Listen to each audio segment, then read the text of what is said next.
Live launching is one of my favorite parts of my business.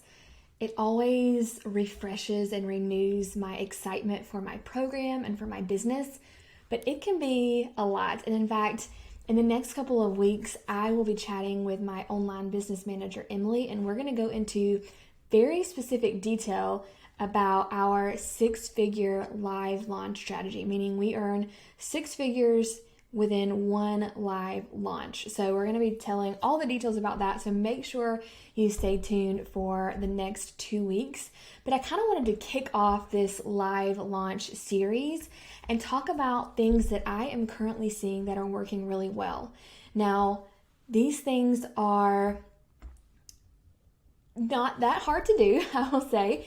And when you think about live launching in general, you may have anxiety about it. You may think, I don't want to live launch, it's just too much work. And I am not going to lie, it can be a lot of work, it can be a lot of moving pieces, but you don't have to do all the things in the beginning. So if this is your first launch that you're gearing up for, please don't feel like you have to do it all. And we really go into detail about that next week. But I wanted to hit on three main things that I am seeing work really well with live launches right now that may not always work in the future. So it's great to test them now in your business because they're working right now for me. So the first one is every time I have a live launch, I have a pop-up Facebook group. And let me just back up here because I may be getting ahead of myself, just so you know what a live launch is. I did an episode a while back about live launching versus evergreen, but all a live launch means is you have some type of event that is time sensitive. It has a date and a time that this event is happening, like a challenge or a video series or a webinar, and you try to get as many people to sign up for this event as possible. And then at the end of the event, you open the doors to your program. Now, it's called live, but the actual event doesn't necessarily have to be live. It can be a pre-recorded challenge. I always do pre-recorded. It could be a pre-recorded webinar, but the thing that makes it live is people can't sign up for it any day throughout the year.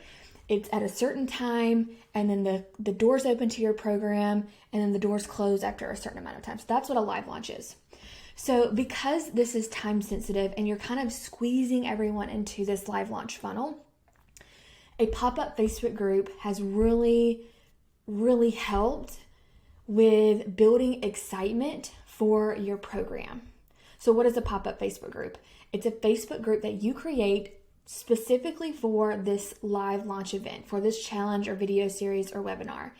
And only people that sign up for this event get into the Facebook group. Now, the event is usually free. However, I have seen paid events. I have seen events where you have a free version and then a VIP version. I have tried that. I honestly don't love that.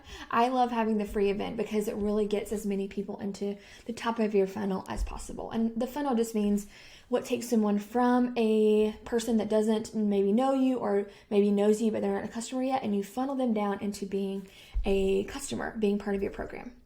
So what I will do is I will create this pop-up Facebook group and I will call it the name of my event. So for my teacher business, I always have a challenge called the Resource Challenge. So the Facebook group is called the Resource Challenge Summer 2023. So I like to give it a date so that when people join, they're like, oh, this is like right now. This is not something that I can pay attention to whenever. This is happening this summer. I need to figure out when this is happening. This is time sensitive. So it gives people that urgency to participate in the challenge. So they request to be in the group. You ask if they're signed up for the challenge. You can ask for their email address, but I try to limit the friction for getting in the Facebook group, and I allow everyone into the group, even if I'm not sure they've signed up, because once they're in the group and they see the challenge starting to happen and they see people participating and they're not signed up, then they're going to be like, wait, I'm missing out. I need to sign up. How do I sign up? And we get posts like that every year. Once the challenge is started, wait, I'm not getting the videos. Well, they never signed up. So here's how you sign up. Here's how you can catch up. So everyone is funneling into this group. And I usually open the Facebook group 2 weeks before my challenge starts. So you could do it 2 weeks before your webinar or your video series or whatever you're doing, boot camp for your launch. And for the 2 weeks leading up to the challenge, I am posting usually every day. However, remember, I have a team of 2 people now that do so many wonderful things for me, and I would not survive without them doing all of these things. I used to do it all by myself, so I was not posting every day. I was posting maybe every other day, and it might be me waking up in the morning and grabbing my phone and just making a quick post in the group. But the posts you want to make before your live launch event should be easy to engage posts. So nothing like, what's your biggest fear? Or, you can ask things about pain points, and that is really good market research, but you don't want all the questions to be about that because those are harder to answer. And the main purpose of the group leading up to the launch, the challenge, the video series, whatever, is to get the engagement up in the group. And there's a reason for that. Facebook loves new groups that have tons of engagement. So when you open this new group and you're funneling all these people in and they are commenting and they're liking and they're dropping emojis and GIFs, and I'll give you some examples of posts in just a second. But Facebook says, oh my gosh, this group is really hopping. I need to promote this group to other people. So even people that haven't signed up for the challenge or don't even know who you are, Facebook might recommend your group to them. And that's another way to get free people into this challenge. Also, most people will check Facebook multiple times a day. If your group has all of this new engagement, when someone opens the Facebook app on their phone, your group posts will be at the top of their feed because Facebook loves engagement. And they're seeing that tons of people are engaging in this group. Hopefully it'll keep people on the app longer. Let me show this post first. That's why I love pop-up groups versus maybe a group you already had. Now you can totally test it. I'm not saying that you have to do a pop-up group. You definitely don't. But I've always done one and I always feel like it's a great idea. So just a couple of examples of posts that I make in the group leading up to the challenge. It could be as easy as describe your day using emojis, or drop a gift to describe your day. Drop a gift to describe how you feel about your business. And for you, it would be whatever your niche is about. Drop a gift to describe how you feel about your dog's behavior, or baking, or starting an Etsy store, whatever. And that can kind of give you a feel of how people are feeling without them having to think about this thought out response. Now, I do have little pain point market research posts woven in there. So maybe what's the number one thing you're struggling with right now when it comes to growing your Instagram or whatever your niche is. And that will give you some insight into maybe what you need to address in the challenge. So as far as the challenge videos or the webinar or whatever, you're probably already going to have that done, right? But maybe you want to go live in the group or just make a post in the group about, hey, are you feeling like no matter what you do, you can't get any Instagram followers and it just takes a ton of time and you don't have the time. Here are 3 tips to help you save time. And people are going to see that and say, that's exactly what I'm struggling with. This person knows what they're talking about. So it's just great market research there. Okay, so pop-up group, that's number 1. And next week and the next couple of weeks, we'll go into more detail about what we post during pre-launch, launch, and post-launch in the group. But just to kind of give you an idea of what we do with our pop-up group. Now, if you're doing multiple launches a year, I always make a new group, but you could definitely use the same group, especially if you're doing the same launch. It's up to you. Test it. Test it out. Don't ever follow someone's advice blindly. Test it for yourself, because what works for one person in one niche may not work for another. So I'll never tell you foolproof this is 100% going to work for you. Test it and see. And if it doesn't work, don't do it anymore. Simple as that. Okay, number 2, live launch tip. Try multiple types of urgency. So first of all, you need at least one type of urgency in your live launch. Typically, you will see cart close, doors close, meaning the doors to your program are only open for a certain amount of days, usually like 3 to 7 days. And after that cutoff, people cannot join anymore. So it's like a hard end date to the launch. And after that, maybe you're starting a cohort where you're doing some live trainings, but it doesn't even have to be like that. It could just be like, I'm closing the doors. I need to focus on my new members. It won't open again for a few months. You don't even have to tell them when it's going to open again. But I will say, don't use fake urgency, because that is not cool. Don't say you're going to close the doors and then really they're open again in a week. Close the doors and then actually close them. I would say for at least, 6-8 weeks, at least a month. It's up to you and how you feel about that in your business. But I usually close the doors for 6 weeks, 8 weeks, and then I may start my evergreen funnel again or something. But I never want to lie. I always want to maintain integrity in my business. So what are some other types of urgency that you can pair with that to really encourage people to make a decision? And I feel like urgency gets a bad name. It's like, fake countdown timers, and you hear that all the time. You want your urgency to be real, first of all, but you want your urgency to feel good and not feel like you're forcing people to join. You're not forcing people to join. You're encouraging people to make a decision. And you're doing that because you know people are busy, and if you don't have a reason for them to make a decision, then they will not. They will put it off, they will procrastinate, they will forget, because we have so many things going on in our lives. It makes sense. So that's why anytime you see like a sale on a website, the sale doesn't run for forever. It's only for a certain amount of time. So everyone in business who knows what they're doing in business uses some type of urgency. Just make sure it's real urgency and it's not too in their face. You're just letting them know, like, you need to make a decision, the best decision for you by this deadline. If not, you're going to miss out on these things. So other types of urgency besides closing the doors, you could have a discount that expires after a certain amount of time. So maybe they can get the program at 50% off or 75%, not 75, I wouldn't do that, 25, 30% off, 50 is probably the most I would recommend, but again, test it, see. And after a certain amount of days, the price goes back to full price. You could have a epic bonus that expires. So a lot of times when I launch my teacher course, I will kind of have a bundle where they get my course and then they get this really big set of templates that goes perfectly with my course.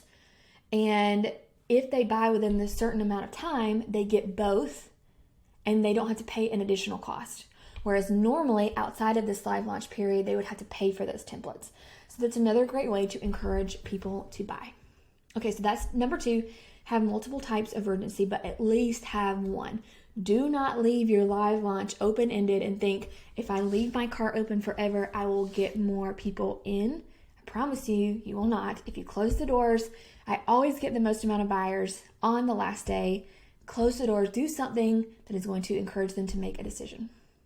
Okay, and then the last tip for live launching is spend all of your marketing time and or money on getting people into the top of the funnel, meaning getting people signed up for your webinar, challenge, or video series.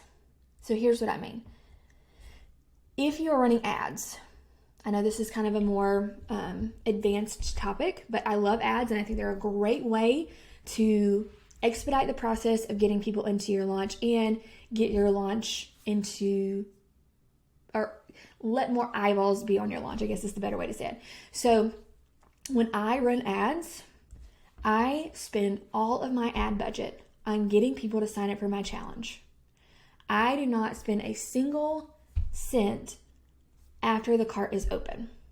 Now, I'm not saying that that is what you should do, but I'm saying if you have a limited budget, I would spend, if not all, most of your budget getting people to sign up for the challenge webinar video series.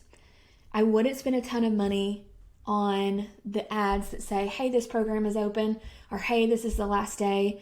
Those are ads during open cart. It's called retargeting ads, where you are just showing those ads to people, typically, if you're doing it right, I think, who signed up for the challenge video or webinar. I wouldn't show those ads to a cold audience. These are warm audience members who you're showing these retargeting ads to. I'm not saying those are wrong, but I'm saying if you have a limited budget, I would not spend money on those ads. I have never done a retargeting ad campaign. I always spend my entire budget on getting people to sign up for this challenge.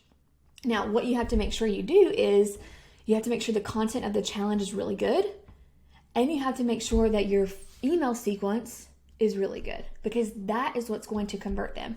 Not seeing a Facebook ad necessarily that tells them the doors are closing. Now, it could, but I've never had to do that, is what I'm saying. So make sure that your content for your webinar, video series, challenge, whatever you do, is really good.